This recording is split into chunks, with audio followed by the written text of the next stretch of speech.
It's episode 4 of Should I break the seal or keep the deal? Should I break the seal or keep the deal?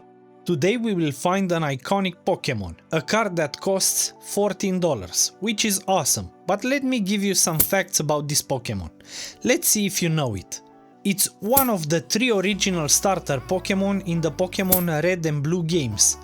A different card, not this particular one, is one of the most valuable Pokemon cards in the world.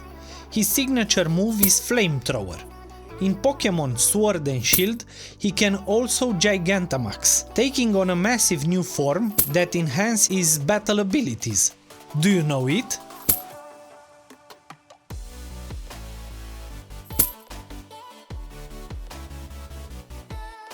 Yep, it's Charizard.